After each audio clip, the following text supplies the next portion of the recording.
You know that feeling, right? You ask a question and just boom, seconds later, the perfect answer is right there. It really does feel like magic. But what's actually going on behind that digital curtain? Well, today, we're going to pull back that curtain and take a hard look at the true cost of a single AI query. I mean, it is just so seamless. You could be doing anything. Debugging some code, planning your next vacation, or just, satisfying some random curiosity. Generative AI has become this incredible, almost invisible extension of our own minds. The efficiency is just breathtaking, and honestly, it's so easy to take it all for granted. But here's the thing. That magic, it has a price. And I'm not talking about your monthly subscription fee. The real price is paid in things we can't see, in carbon, in water, in actual human effort, and of course, in the massive amounts of data that fuel the whole system. So let's start pulling on that thread and see where it leads. First up, let's talk about the physical world. Every single time we interact with an AI, we're kicking off a chain of events that has a real, tangible footprint on our planet. And it all starts with two of our most precious resources. So get this. That's the estimated carbon footprint for just one single question to a big language model like ChatGPT. Now, 4.3 grams might not sound like a lot, but think about it. That's a specific, measurable cost for something that feels completely digital, totally weightless. Now, a number like that is pretty meaningless without some context, so let's put it into perspective. At 4.3 grams, that one AI query is way more carbon intensive than a minute of browsing the web or even streaming video. Okay, sure, it's still just a fraction of boiling a kettle or driving a car for a mile, but, and this is the important part, multiply that small number by the billions of queries happening every single day. All of a sudden, this scale becomes absolutely staggering. And it's not just carbon. Let's talk about water. This is how much water Google's data centers used in 2022 alone.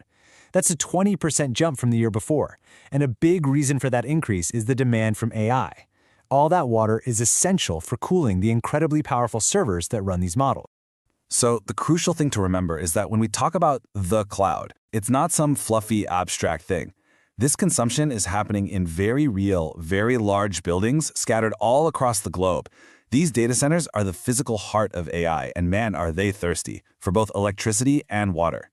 But the environmental cost, that's just one part of the story. To get an AI that feels truly intelligent, you need more than silicon and electricity. You need a vast and often invisible human engine. The World Bank estimates that this is the number of data laborers there are worldwide. These are the people whose work actually drives AI development. They're labeling data, transcribing content, and moderating the platforms we all use. They are literally the human intelligence behind the artificial. We tend to picture AI development happening in these sleek, futuristic offices filled with brilliant engineers. And, while that's part of it, that polished image masks a very, very different reality for the global workforce that actually makes it all possible. And this is that reality.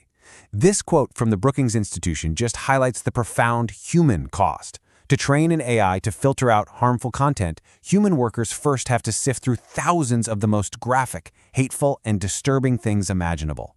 And the conditions, they're often just brutal. Workers have described them as digital sweatshops, and the work leads to severe mental health issues like anxiety and PTSD. And the supply chains are so opaque, so murky, that workers often don't even know which major tech company their labor is ultimately serving. That makes accountability nearly impossible. So we've got a physical cost and we've got a human cost. The final ingredient in all this is the data itself. AI models are trained on just unimaginable amounts of information scraped from the internet, which, as you can imagine, raises some huge legal and economic questions. And right at the heart of this debate is a legal concept called fair use. In the US, this doctrine allows for the use of copyrighted material without permission if the purpose is transformative. The argument goes that training an AI isn't just copying and pasting the original work, it's teaching the model to learn patterns, which is a new and transformative use. Now, the economic argument for this flexible approach is pretty powerful.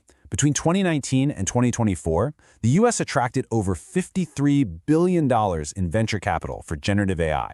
For comparison, that's nearly 8 times more than Europe, where copyright laws are generally more restrictive. It definitely suggests a strong link between fair use and a thriving AI innovation scene.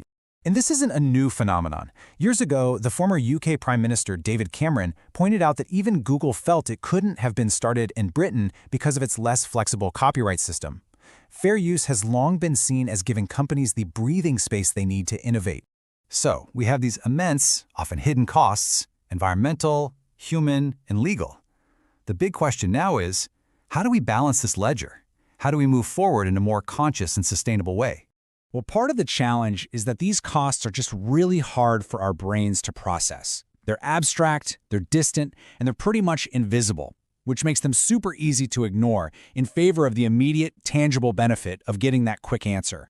Psychologists have names for these tendencies. Present bias just means we value the now way more than the later. Construal level theory explains why a problem halfway around the world just feels less real. And because digital pollution is invisible, it doesn't trigger the same alarm bells in our brains as something we can actually see and smell, like car exhaust. So what's the path forward? Well, first, transparency from tech companies has to be non-negotiable. Second, we need clear, enforceable labor protections for data workers all across the globe. And third, maybe we should just reimagine their role entirely, shift them away from repetitive, harmful tasks, and instead leverage their unique human intelligence for the nuanced stuff that AI just can't handle. Now look, it's not all doom and gloom.